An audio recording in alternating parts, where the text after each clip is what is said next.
Hello guys, welcome to JD rainbow star education point में आप सभी का स्वागत है। आज हम 10th क्लास का मैथमेटिक्स चैप्टर 15 डिस्कस करने वाले हैं, जो कि प्रायिकता प्रोबेबिलिटी से संबंधित है। उसकी प्रश्नावली 1 डिस्कस करेंगे। एक्सरसाइज 1 का फर्स्ट क्वेश्चन। अगर आपको वीडियो अच्छी लगे तो लाइक, शेयर एंड सब्सक्राइब करना और कमेंट में ज़रूर लिखना कि आपको वीडियो कैसी लगी। ठीक है, तो चलिए स्टार्ट करते हैं। ये फिलिंग द बैलेंस है, जो सारे सारे फॉर्मूले बेसिस क्वेश्चन पूछे गए हैं। ठीक है, तो पहला क्या है? पहला है हमारा, यहाँ पहले एक मिनट, चलो, घटना ई की प्रायिकता प्लस घटना ई नहीं की प्रायिकता। यहाँ पे ई नहीं की प्रायिकता क्या है या किसके बराबर है? ठीक है, घटना ई की प्रायिकता प्लस घटना नॉट ई की प्रायिकता इज इक्वल टू इसके बराबर है। अब देखिए, यहाँ पे मैंने एग्जाम्पल लिए हुए हैं, तो इसके बेस पे समझते हैं। अब यहाँ पे बोला है कि जैसे कि P E plus P naught E is equal to किसके बराबर होती है? ए के बराबर होती है। अगर सबसे पहले तो पता होना चाहिए कि पी क्या होती है। पी प्रोबेबिलिटी होती है, संभावना। ठीक है, इसका मतलब संभावना, कितनी बार हो सकता है, संभावना बार से हो सकती है। मतलब अगर एक सिक्का उछालने पर, एक सिक्के को एक बार उछाला जाता है, तो उसमें मान लो कि एक सिक्का है। ठीक है, एक सिक्का है, एक सिक्के को एक बार उछालने पर क्या आ सकता है? या तो हेड आ सकता है या टेल आ सकता है। ठीक है, अब देखिए, इसी के बेस पे हम जो क्वेश्चन में पूछा जाता है कि इसको हिंदी में क्या बोलते हैं? चित्त बोलते हैं। ठीक है, चित्त बोलते हैं और टेल को बोलते हैं पट। ठीक है, आगे दिक्कत नहीं आनी चाहिए। अब मान लो कि एक सिक्के को एक बार उछाल दिया जाए, तो कितनी संभावना हो सकती है हेड आने की? एक बार हो सकती है।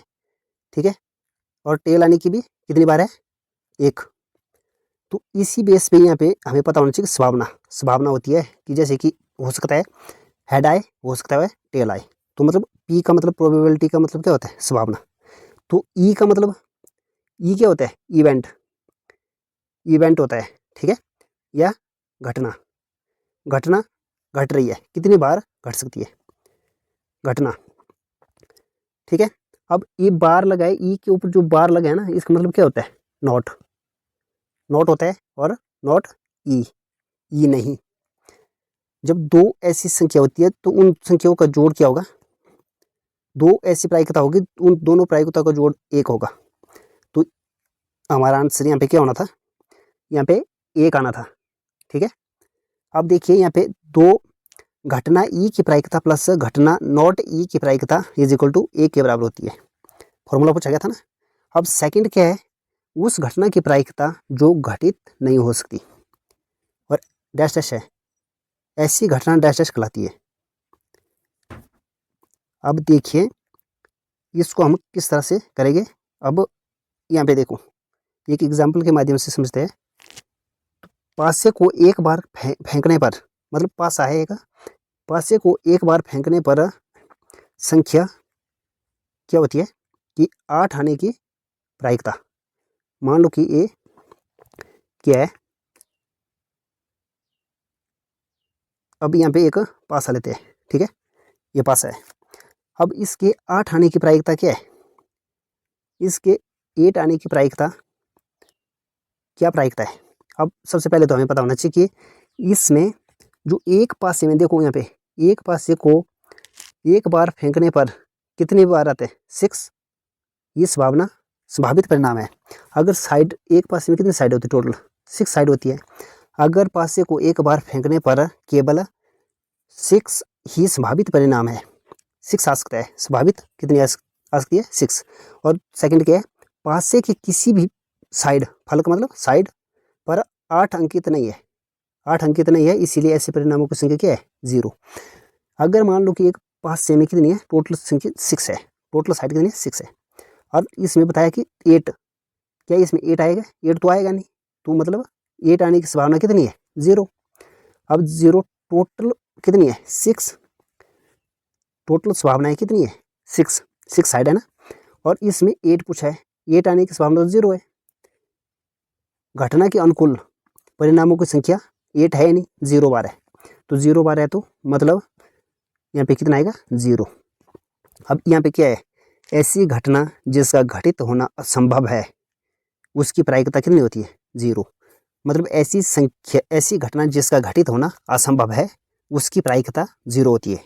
ओके, अब इसका आंसर क्या होना था, अब देखिए तो इसमें क्या था, उस घटना की प्रायिकता जो घटित नहीं हो सकती, मतलब घटित होना असंभव है, उसकी प्रायिकता कितनी होती है 0।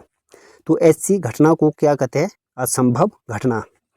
क्या बोलते हैं, असंभव, असंभव घटना। ठीक है, असंभव घटना।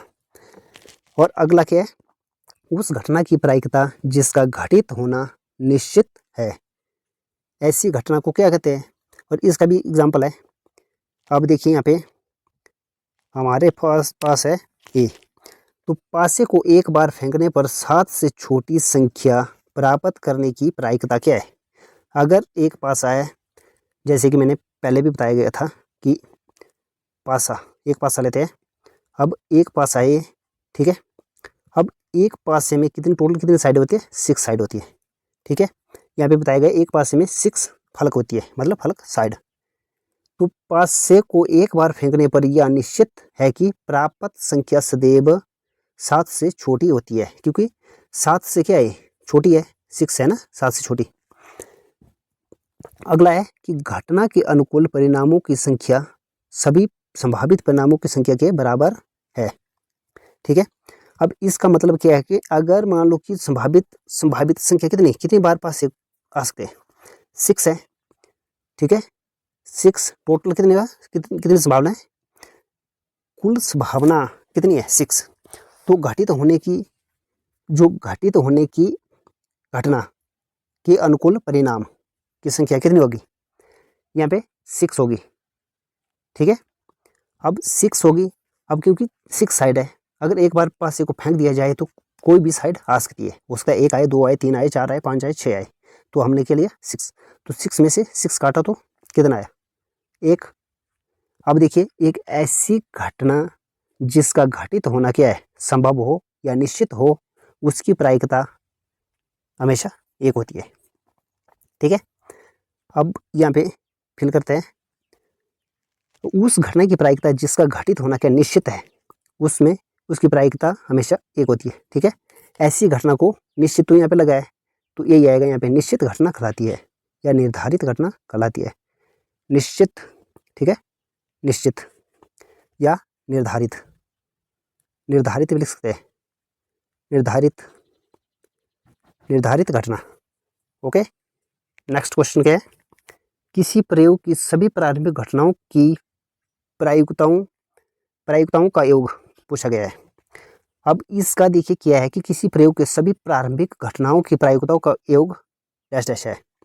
अब प्रायिकता का योग कैसे निकालेंगे, यहाँ पे एक एग्जाम्पल दिया है। यहाँ पे देखिए, अगर मान लो कि सिक्के से रिलेटेड एक सिक्का है, ठीक है, एक सिक्के के 2 साइड होती है, एक हेड होता है और दूसरे टेल होती है, चित और पट।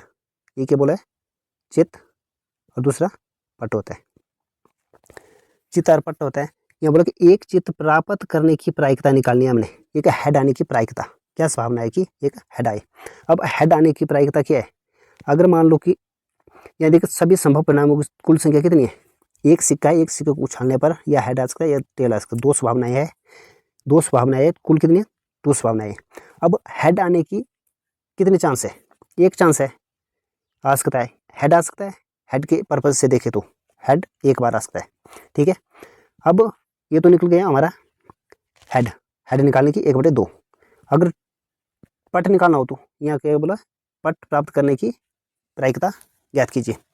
अब देखिए, अगर एक सिक्के को उछाल दिया जाए तो मतलब जो पट आने की या टेल आने की संभावना कितनी है, टोटल संभावनाएं 2 है, हेड या टेल आ सकता है, और जो अगर मान लो कि टेल ही आए तो 1।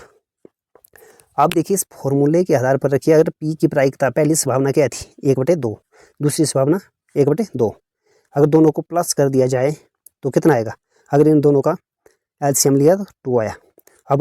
अगर बेस सेम है तो ऊपर की प्लस करना होता है, ये भी 1 + 1 2, 1 से 1 2 से 2 काटा तो कितना आया 1 आंसर, तभी ये फॉर्मूला बना। ठीक है, इस तरह से।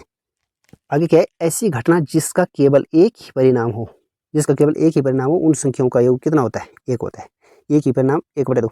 अगर हम बोल सकते हैं जैसे कि हेड आने के चांस कितने 50 हो सकते हैं, 50% हेड आ सकता है, 50% टेल आ सकता है। ठीक है, 50 प्लस करें 100%। ओके, तो यहाँ पे क्या आएगा, किसी प्रयोग के सभी प्रारंभिक घटनाओं की प्रायिकताओं का योग 1 होगा। अब लास्ट है, किसी घटना की प्रायिकता डैश डैश से बड़ी या उसके बराबर तथा डैश डैश से छोटी या उसके बराबर होती है। अब देखिए इसको भी हम समझने की कोशिश करेंगे। अब ए है, अब ए क्या है, जो प्रायिकता है। ठीक है, प्रायिकता क्या है, या 0 से बड़ी या 0 के बराबर, यहाँ पे लिखा हुआ है मैंने, 0 के बराबर होगी या 0 से बड़ी होगी यहाँ पे। और दूसरे में लिखा है कि 1 के बराबर होगी या 1 से छोटी होगी, या 1 होगी या 1 से छोटी होगी, या 0 होगी या 0 से बड़ी होगी। मान लो कि 0 से लेकर 1 तक, ठीक है, ये होगी। यहाँ देखो 0.1 आ सकता है, 0.2 आ सकता है, 0.3 आ सकता है, 0.4 आ सकता है, 0.5 आ सकता है, 0.6 आ सकता है, 0.7 आ सकता है, 0.8 आ सकता है, 0.9 आ सकता है। ठीक है, ये सारी क्या है, प्रायिकता है, आने की प्रायिकता। अब देखिए, अगर मान लो कि कोई माइनस में आए, -0.1 या 0.8 आए, या -7 आए, ठीक है, -7 आए, या 1.1 आए, वो क्या होता है, वो एक प्रायिकता नहीं होगी, क्योंकि ए नहीं होगी। तो इस तरह से हम सॉल्व कर सकते थे। देखियो यहाँ पे क्या आएगा, 0 से बड़ी या 0 के बराबर, 1 से छोटी या 1 के बराबर होगी। तो इस तरह से हम इसको अच्छे से समझा। अगर आपको वीडियो अच्छी लगे तो लाइक शेयर एंड सब्सक्राइब करें, अपने फ्रेंड तक ज़रूर शेयर करें, और कमेंट बॉक्स में ज़रूर लिखें कि आपको कौन सा चैप्टर करवाया जाए। Okay, thank you.